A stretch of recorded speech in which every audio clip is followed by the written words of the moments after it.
দুটি হত্যাসহ 4 মামলার এমন এক সন্ত্রাসীকে আশ্রয় দিচ্ছে বিএনপির এক প্রভাবশালী নেতা। এবার সেই নেতার সাথে স্বেচ্ছাসেবক লীগ নেতার ছবি ভাইরাল হয়েছে সামাজিক যোগাযোগ মাধ্যমে। সেটিকে কেন্দ্র করে তুলকালাম শুরু হয়েছে স্থানীয়ভাবে। স্থানীয়রা জানান, গত বছর 4 আগস্ট ছাত্র জনতার গণ অভ্যুত্থান চলাকালে নিহত হয় রুবেল নামে এক আন্দোলনকারী। গুলি বর্ষণ করে তাকে হত্যা করেছে তালিকাভুক্ত শীর্ষ সন্ত্রাসী সাদ্দাম হোসেন। সে দেবিদ্বার উপজেলার স্বেচ্ছাসেবক লীগের সাধারণ সম্পাদক।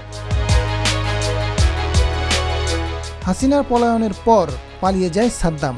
এলাকা থেকে পালাতে পারলেও বিমানবন্দর থেকে তাকে আটক করা হয়। এবার সেই শীর্ষ সন্ত্রাসী সাদ্দামের সাথে বিএনপির নেতার একটি ছবি সামাজিক যোগাযোগ মাধ্যমে ভাইরাল হয়েছে। সাদ্দামের সাথে কুমিল্লা উত্তর জেলা বিএনপির সদস্য সচিব AFM তারেক মুন্সি রয়েছেন। ছবিতে দেখা যায় ডানে তারেক মুন্সি, মাঝে শীর্ষ সন্ত্রাসী সাদ্দাম ও দামের সাবেক MP রাজি মোহাম্মদ ফখরুলের বড় ভাই রাকিব মুন্সি। স্থানীয় বিএনপির নেতারা অভিযোগ করে জানিয়েছেন, 2014 সালের 27 ফেব্রুয়ারি অনুষ্ঠিত দেবিদ্বার উপজেলা নির্বাচনে তারেক মুন্সি আওয়ামী লীগের প্রার্থী ছিলেন। দোয়াত কলম প্রতীকে নির্বাচন করে পরাজিত হয় সে।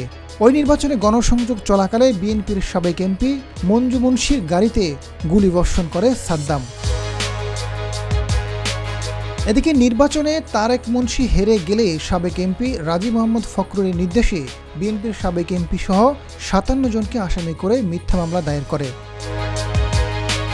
সাদ্দামের করা ওই মামলায় বিএনপির সাবেক MP মঞ্জুরুল আহসান মুন্সি ও তার ছেলে ব্যারিস্টার রিজভিউল আহসান মুন্সি সহ 32 নেতাকর্মীকে কারাগারে নেওয়া হয়। নিহত রুবেলের হত্যাকারীকে বাঁচাতে গভীরভাবে ষড়যন্ত্র করে যাচ্ছে তারেক মুন্সি। নিহতের মা হাসনারা বেগম গেল বছর 28 আগস্ট সংবাদ সম্মেলন করে এমন অভিযোগ করেছেন। রুবেলের মা জানান, বিএনপি নেতা তারেক মুন্সি, সাবেক MP রাজি মোহাম্মদ ফখরুল ও তার একান্ত ক্যাডার সাদ্দাম হোসেন সহ কয়েকজনকে বাঁচাতে চাইছে। এমনকি তারেক মুন্সি তার পায়ে ধরে এবং বড় অঙ্কের টাকা দেওয়ার কথাও বলেন। বিষয়টি নিয়ে তারেক মুন্সি জানান, সাদ্দামের সাথে যে ছবিটি ভাইরাল হয়েছে সেটি 2008 বা 9 সালের। তখন সাদ্দাম কোনো রাজনৈতিক দলের সাথে জড়িত ছিল না। দেবিদ্বারে তার প্রতিপক্ষ গ্রুপগুলো সামাজিক যোগাযোগ মাধ্যমে মিথ্যা প্রচারণা চালাচ্ছে। তার সম্মানহানি করার পায়ে তারা মেতে উঠেছে একটা প্রতিপক্ষ। Azad Faruk, GTV news.